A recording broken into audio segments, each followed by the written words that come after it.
دوسری طرف ان میٹنگوں میں کچھ زر خرید ٹاؤٹ قسم کے مولوی بھی ہوتے ہیں جو کہتے ہیں یہ شیعہ سنی بھائی بھائی ہیں، ہم شیعہ کے جلوسوں کی قیادت کرتے ہیں، ہم شیعہ کی مجالس میں شریک ہوتے ہیں، وہ ہماری مجالس میں آتے ہیں، ہم تو یہ بھائی چارہ کا مظاہرہ کرتے ہیں، شیعہ سنی بھائی بھائی ہیں۔ اس قسم کے کچھ زر خرید مولوی بھی وہاں پائے جاتے ہیں، ہم ان کی باتیں وہاں سنتے ہیں، لیکن میں انہی مولویوں سے بھی کہتا ہوں تم جو رواداری کی بات کرتے ہو کہ جناب ہم تو شیعہ کے جلوسوں کی قیادت بھی کرتے ہیں، رواداری اور بھائی چارے کا مظاہرہ کرتے ہیں، اور میں تمہیں سے کہتا ہوں تم شیعہ کی مجلس میں جا کے شیعہ کے جلوسوں کی قیادت کر کے تم وہاں جا کے نواسہ رسول کی شان کو بیان کر آتے ہو، تم وہاں جا کے اہل بیت رسول کی عظمت کو بیان کر آتے ہو، اور کبھی ان کو بھی اپنے جلسوں میں بلاؤ اور ان سے کہو کہ ہم نے تمہاری مجلس میں نواسہ رسول کی شان بیان کی تھی، تم ہماری مجلس میں آ کے مراد رسول کی شان بیان کرو، پھر پتہ چلے گا رواداری ہے کہ نہیں، پھر پتہ چلے گا کہ ان کے دل تمہارے لیے کس طرح تڑپتے ہیں،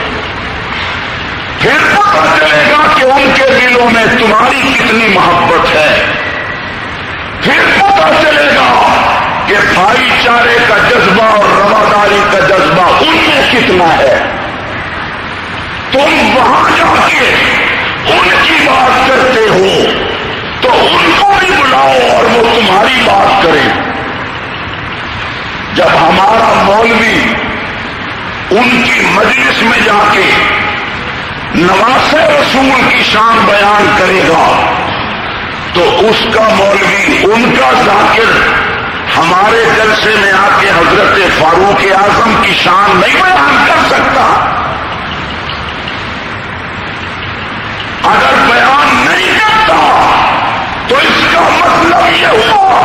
کہ وہ اپنے عقیدے اور اپنے مذہب میں پکے ہیں، تم اپنے عقیدے میں کچے ہو، تم بے ضمیر بن کر بے غیرت بن کر ان کی مجالس میں جا کے ان کی تقریرات کا باعث بنتے ہو۔ اس سے بڑی بے غیرتی اور اس سے بڑی بے ضمیری کوئی نہیں ہو سکتا۔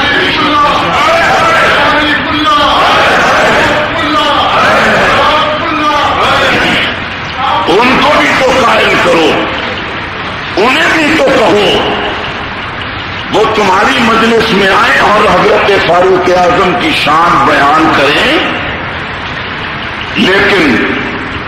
وہ کبھی نہیں کریں گے۔ یہ ہم بھی جانتے ہیں، یہ تم بھی جانتے ہو، انتظامیہ بھی جانتی ہے، سرکار کو بھی معلوم ہے، لیکن اس کے باوجود ہر سال محرم کی آمد سے قبل کہا جاتا ہے رواداری رواداری، بھائی چارہ بھائی چارہ۔ ان سے بھائی چارہ کیسے رکھیں، ان سے رواداری کس طرح برتیں، جن کو پاکستان میں اور سنت کی گلی میں اور سنت کی مسجد میں لکھا ہوا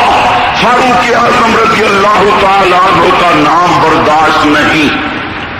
جنہیں حضرت فاروق اعظم کا نام برداشت نہیں، ہمیں پاکستان کی دھرتی پہ ان کا وجود برداشت نہیں۔ میرے عزیز دوستو، وہ لوگ ہمارے مولوی کو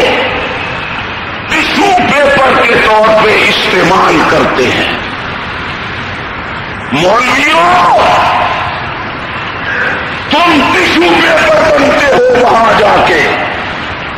ان کے لیے تقویت کا باعث بنتے ہو, ان کے اجتماع اور ان کے مجمع میں کثرت کا باعث بنتے ہو. رسول اللہ صلی اللہ علیہ وسلم نے ارشاد فرمایا تھا, من کثر سواد قوم فہو منہم, جو کسی قوم کے مجمع میں اضافے کا باعث بنا وہ اسی قوم کا فرد ہے, وہ ہمارا نہیں, وہ انہی کا ہے. تم وہاں جاتے ہو اور وہ تمہیں اپنے مقاصد کے لیے استعمال کرتے ہیں, اور پھر بعد میں وہ ساری دنیا کو بالخصوص سپاہ صحابہ کے مقابلے میں یہ کہتے پھرتے ہیں کہ جی دیکھو ہماری مجلس میں سنی علماء بھی موجود ہیں, شیعہ علماء بھی موجود ہیں, ہم تو سنی شیعہ بھائی بھائی کا نعرہ لگاتے ہیں, ہم تو اتحاد کے بھائی ہیں, اور تمہاری بے ضمیری کی وجہ سے, تمہاری بے غیرتی کی وجہ سے شیعہ یہ اعلان کرتا پھرتا ہے شیعہ سنی بھائی بھائی ہیں, اور تم اصحاب رسول کی عظمت کا سودا کر کے ان کی مجالس میں جا کے ان کے مطلب کی بات پہ کہتے ہو. تم سے بڑا اسلام کا, تم سے بڑا دین کا دشمن دھرتی پہ کوئی نہیں.